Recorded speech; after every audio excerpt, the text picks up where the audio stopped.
आतंकवादियों को जिन्होंने आतंकवादियों को भेजा था उनके आकाओं को जमीन में मिलाने का काम किया था सेना और सीआरपीएफ ने। वो आतंकवादियों को भी समाप्त कर दिया। अगर ये इतना ही टेक्नोलॉजी और इन सब चीजों को समझते हैं और जानते हैं, इतना ही टेक्नोलॉजी और इन चीजों को सब समझते हैं, तो आखिरकार अध्यक्ष महोदय पुलवामा में जो गाड़ी में RDX आया, बैठ जाइए, मेरा पूरा जवाब सुनिए, आपका सब जवाब आ जाएगा। भाई आप आतंकवादियों का धर्म देखकर दुखी मत होइए। जितने भी लोग बैसारन वैली में थे और जो 25 भारतीय मारे गए, उनके लिए कोई सुरक्षा नहीं थी, कोई सुरक्षा नहीं थी। आप कितनी भी ऑपरेशन कर डालें, आप इस सच्चाई के पीछे छुप नहीं सकते, इसे नकार नहीं सकते।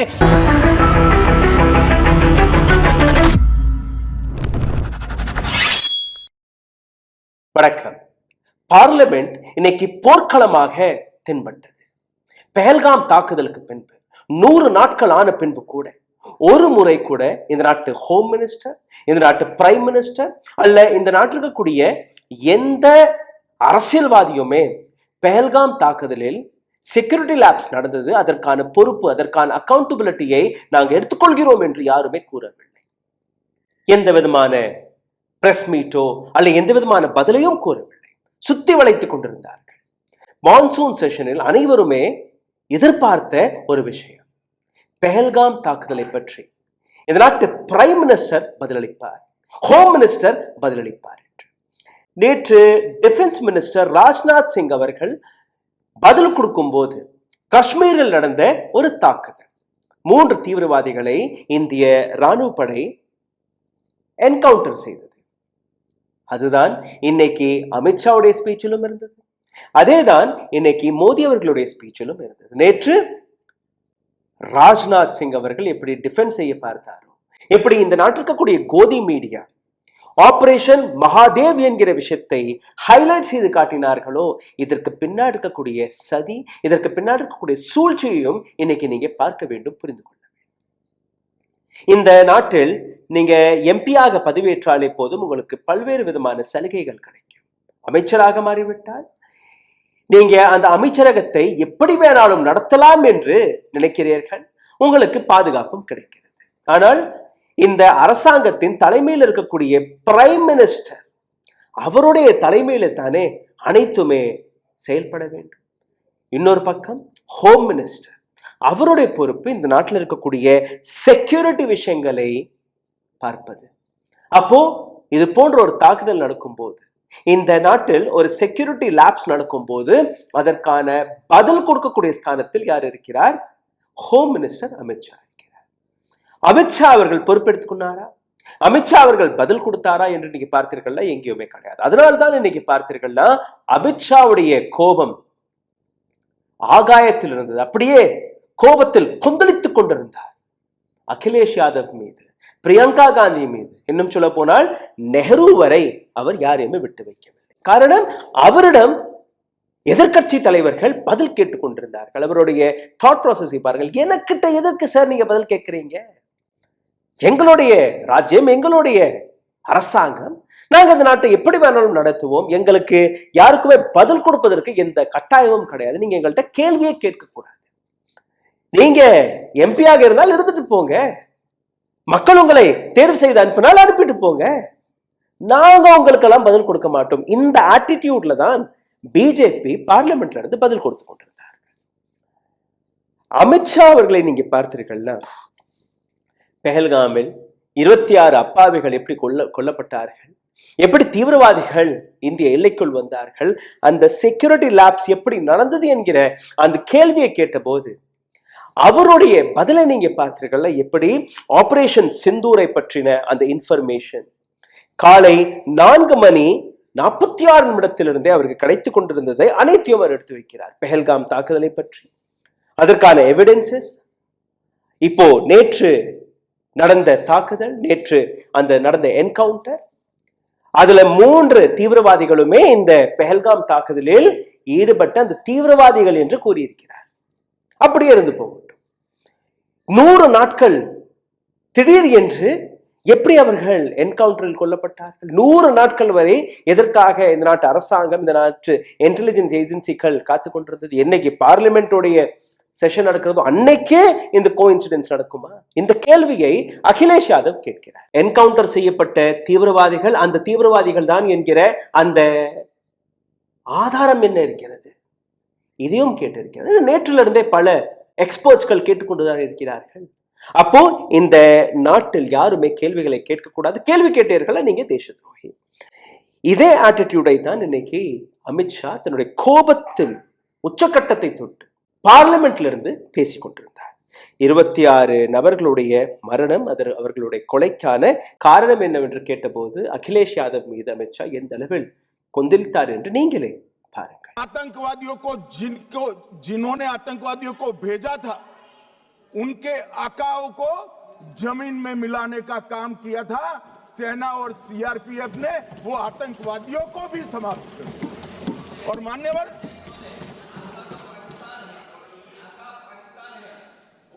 कौन? पाकिस्तान से आपकी बात होती है क्या? समाजवादी पार्टी एमपी अखिलेश यादव கேட்டதில் தவறு என்ன? He questioned how this encounter happened yesterday. எப்படி திடீர்னு நேத்து இந்த என்கவுண்டர் நடந்தது? இதற்கு முன்னாடி நீங்க எங்க இருந்தீர்கள்? ஹோம் மினிஸ்டர் அமித்ஷா அவர்களுடைய பதில் என்ன?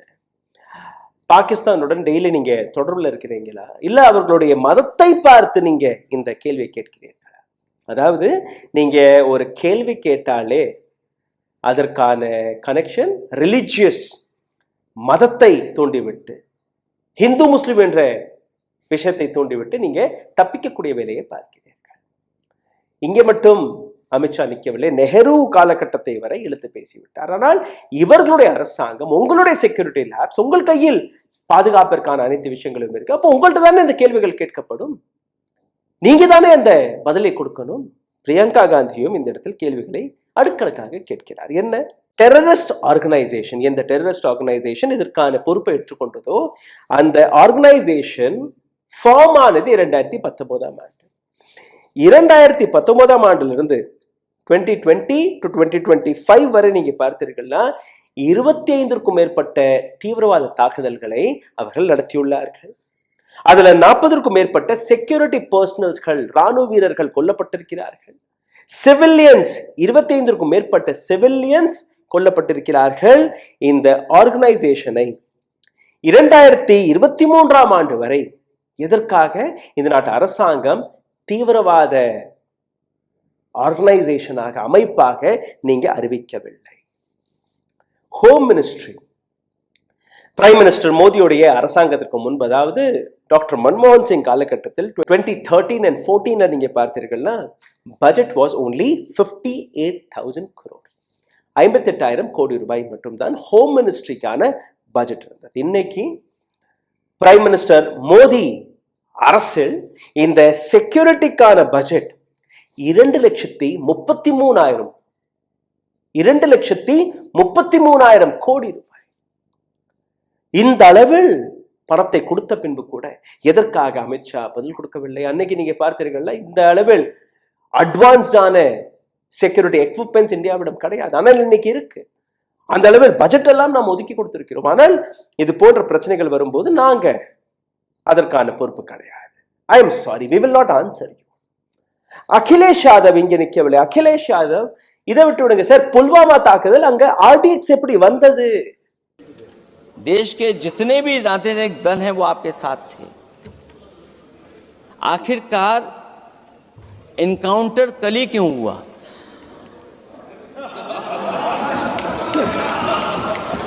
और अध्यक्ष महोदय, फिर वही बात मैं दोहराऊं जिसकी वजह से पहलगांव हुआ, जिसकी वजह से पुलवामा हुआ. अगर ये इतना ही टेक्नोलॉजी और इन सब चीजों को समझते हैं और जानते हैं, इतना ही टेक्नोलॉजी और इन चीजों को सब समझते हैं, तो आखिरकार अध्यक्ष महोदय पुलवामा में जो गाड़ी में आरडीएक्स आया, वो गाड़ी आज तक क्यों नहीं पकड़ी गई? எப்படி அந்த ஆர்டிஎக்ஸ் நிறைந்த அந்த வேன் இந்திய ராணுவ வீரர்கள் வந்து கொண்டிருந்த அந்த கான்வேயில் போய் மோதியது என்கிற அந்த கேள்வியும் கேட்டார்.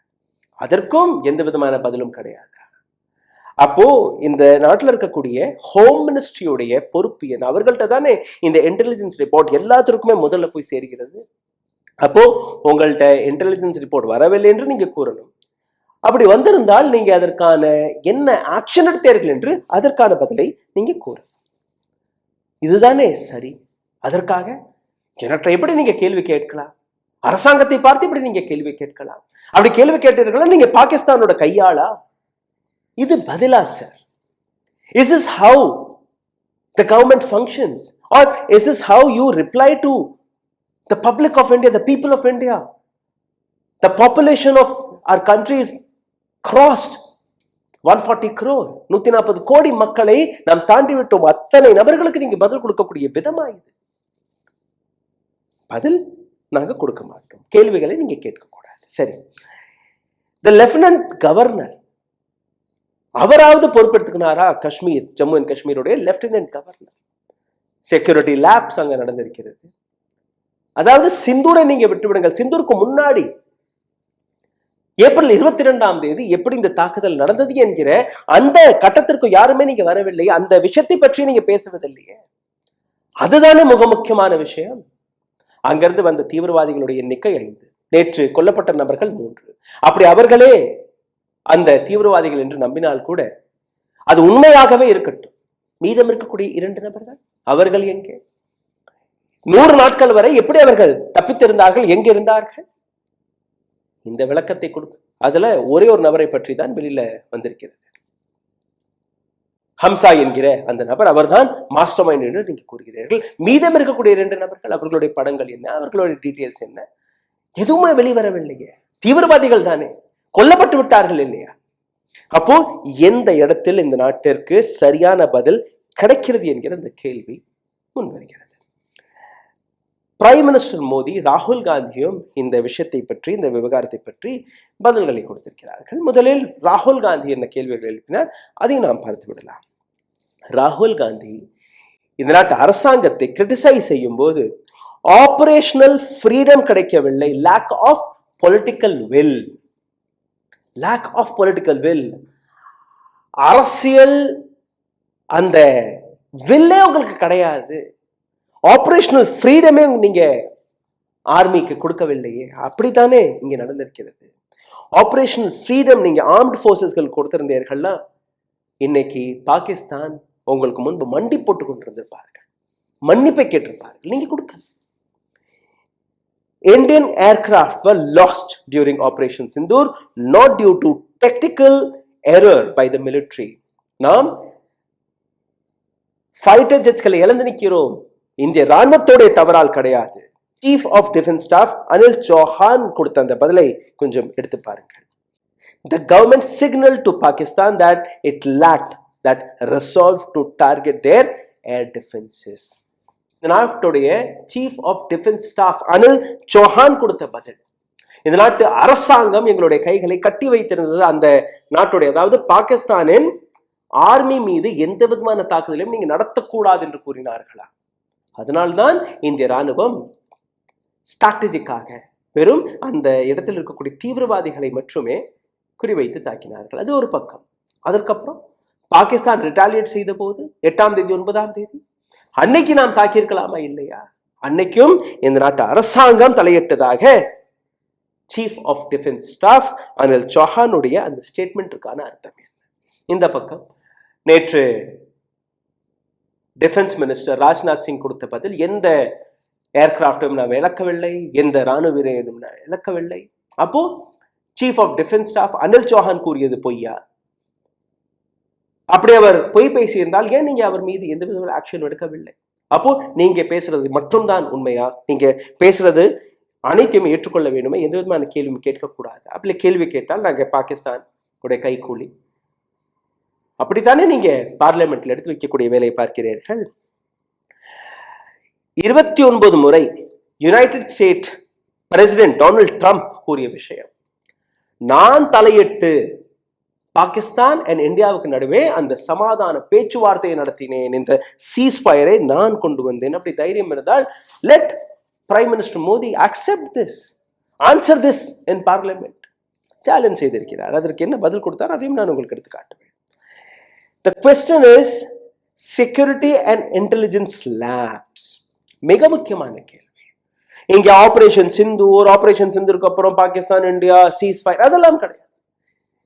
முதல் கட்டமாக ஏப்ரல் 22 எப்படி இந்த செக்யூரிட்டி லேப்ஸ் நடந்தது, எப்படி 1 மணி நேரத்திற்கும் மேற்பட்ட சமயம் அங்க எந்த விதமான பாதுகாப்பும் இல்லாமல் அங்க இருக்கிற அப்பாவிகள் டூரிஸ்ட் உங்களை நம்பிதானே அங்க போனார்கள், அவர்கள் எப்படி அங்க தத்தளிக்க விட்டார்கள். On April 25th, during the visit to Srinagar, he condemned that Pahalgam attack as a terrible tragedy. 25 ராகுல் காந்தி அங்க பயணித்தார். இட்ஸ் a terrible tragedy என்று கூறிய போது கவர்மெண்ட் உடைய செக்யூரிட்டி மெஷர்ஸ் இன்னைக்கு ஒட்டுமொத்த இந்தியா ஒன்றாக இருக்க வேண்டும், நாங்க அரசாங்கத்தோட நிக்கிறோம் என்று கூறியது ஒட்டுமொத்த இந்தியா பிளாக். ஆனால் இன்னைக்கு வரை எந்த விதமான பதிலை நீங்க எதிர்பார்த்து கொண்டிருக்கிறீர்கள்?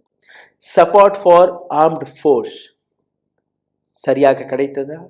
ஹோம் மினிஸ்ட்ரி, டிஃபென்ஸ் மினிஸ்ட்ரி எந்த விதமான பதிலை கொடுக்கிறார்கள்? நாங்க பொறுப்பு கிடையாது, எங்களுக்கு எதுவுமே தெரியாது. இப்போ பிரைம் மினிஸ்டர் மோடி அவர் கொடுத்த பதில்களை பார்த்து விடுங்கள், உங்களுக்கு புரியும் எந்த அளவில் இந்த ஒட்டுமொத்த நெரட்டிவை செட் செய்ய பார்க்கிறார்கள்.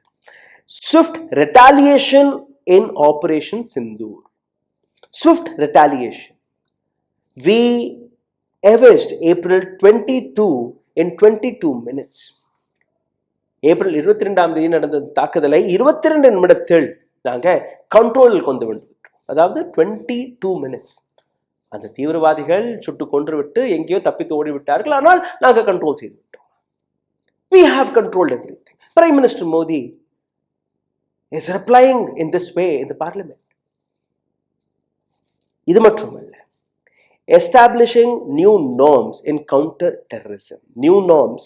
Operation Sindoor is a new norm. Definitely, Operation Sindoor was a fantastic, brilliant idea. We have exposed Pakistan that this is the place where the terrorists come from. This is the country. Pakistan is a rogue country and they sent terrorists to our nation. இதை நாம வெளிச்சம் போட்டு காட்டிவிட்டோம். ஆனால் அதற்கப்புறம் என்ன? இந்தியாவுடன் யார் நின்றது? விஸ்வகுரு என்கிற அந்த அடையாளத்தை நீங்க மார்த்தட்டி கொண்டிருக்கிறீர்கள். விஸ்வகுரு என்கிற அந்த அடையாளத்திற்கான உண்மை என்ன? இதை நீங்க விளக்கினீர்களா? எந்த நாடு இந்தியாவுடன் நிற்கிறது என்கிற அந்த விஷயம் ராகுல் காந்தி ஒரு கேள்வி கேட்டார். Let Modi respond to what Donald Trump is saying. 29 times he had said. Clearly, Modi had said, no. I have not spoken to Donald Trump from April 22nd to June 17th.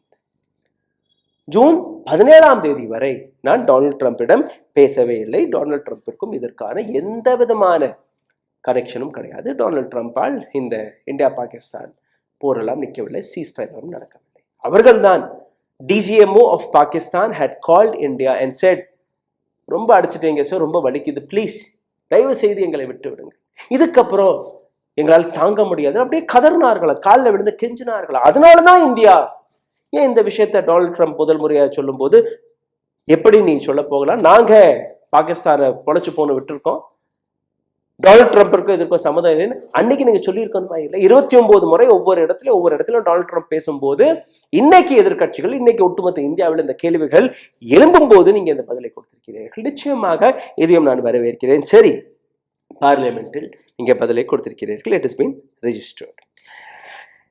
Addressing to security labs, what Modi had said, இது ரொம்பவே முக்கியமான விஷயம். Modi did not directly admit it. டைரக்டா security labs நடந்தது என்று எங்கேயுமே அவர் ஏற்றுக்கொள்ளவில்லை. He acknowledged the opposition's concern about the absence of security personnel in Pahalgam, a popular tourist spot. Yes, அந்த டூரிஸ்ட்கெல்லாம் போகக்கூடிய இடத்துல செக்யூரிட்டி பர்சனல்ஸ்கள் கிடையாது, இதை நான் ஏற்றுக்கொள்கிறேன். ஆனால் எங்கள் மீது எல்லாம் தவறு கிடையாது. Don't blame us. We have been in the government. The security arrangements are with us. Home Ministry is with us. Everything is with us. We allocate budget. The army is in our control. Air Force is under control. But don't blame us. இது Prime Minister Modiயுடைய response. He stated that the government was reviewed the security protocols to prevent future mechanism. He also noted that the Home Ministry's budget had increased significantly to 2,33,000 crore. Yes, that is what we have been asking. Home மினிஸ்டருடைய பட்ஜெட்டை வந்து 2,33,000 கோடி ரூபாயை நாங்கள் உயர்த்தி விட்டோம். அப்போ இந்தியாவுடைய செக்யூரிட்டி இன்னும் பல மடங்கு பலப்படுத்தப்பட்டிருக்கிறது. செக்யூரிட்டி அரேஞ்ச்மெண்ட்ஸ் பலப்படுத்தப்பட்டிருக்கிறது. ஹோம் மினிஸ்ட்ரிக்கு பல ஃப்ரீடம் எல்லாம் கொடுத்திருக்கிறீர்கள். அப்போ பெஹல்காம் தாக்குதல் என்ன, புல்வாமா தாக்குதல் என்ன, பூஞ்சில நடந்த தாக்குதல் என்ன, அதற்கான பதில் யார் கொடுப்பார், அதற்கான ரெஸ்பான்சிபிலிட்டி யார் எடுத்துக்கொள்வார், அக்கௌண்டபிலிட்டி எங்கே என்கிற இந்த கேள்வியை தானே நாம் அனைவருமே கேட்டுக்கொண்டிருக்கிறோம். இன்னைக்கு கூட நீங்க பார்த்தீர்கள்னா ஒரு சரியான தெளிவான பதில், ஒரு அக்கௌண்டபிலிட்டி கிடைக்கவில்லை. This is the political will of this government, the political will which the government of India is showing to the public. தயவு செய்து கேள்விகளை கேளுங்கள். இந்த நாட்டில் ஒரு அரசாங்கம் இருக்கிறது என்றால் அந்த அரசாங்கம் செயல்படக்கூடிய அனைத்து வேலையுமே அவர்கள் சரியாக பார்க்கிறார்களா இல்லையா, அதற்காக தானே நீங்க டாக்ஸ் எல்லாம் பே பண்றீர்கள். உங்களுடைய பாதுகாப்பு, உங்களுக்கு சரியான ரோடு, உங்களுக்கு சரியான வேலை வாய்ப்பு, உங்களுக்கு சரியான பொருட்கள் அனைத்துமே கிடைக்க வேண்டும், ஒரு நல்ல வாழ்க்கை கிடைக்க வேண்டும். அச்சேது நானே வாலேஹ கூறினார்களா இல்லையா? இன்னைக்கு ரயில் பயணத்தை செய்து பாருங்கள். 2 டயர் 3 டயர் ஏசி டிக்கெட் எடுத்துக்கினா கூட அதுல பேசஞ்சர்ஸ் நீங்க பாத்தீங்கன்னா எந்த விதமான பாதுகாப்பும் கிடையாது. உள்ள வந்து புகுந்து கீழெல்லாம் உட்கார்ந்துருக்காங்க. அவர்களும் என்ன செய்வார்கள்? நீங்க தான் வந்தே பாரத் என்கிற பெயர்ல எல்லா பேசஞ்சர் ட்ரெயின் எல்லாம் மாத்தி விட்டீர்கள் இல்லையா? இன்னைக்கு வந்தே பாரத் 1000-2000 ரூபா டிக்கெட்டை கொடுத்து இவர்களால் பயணிக்க முடியாது, அவ்வளவு பணம் இல்லை.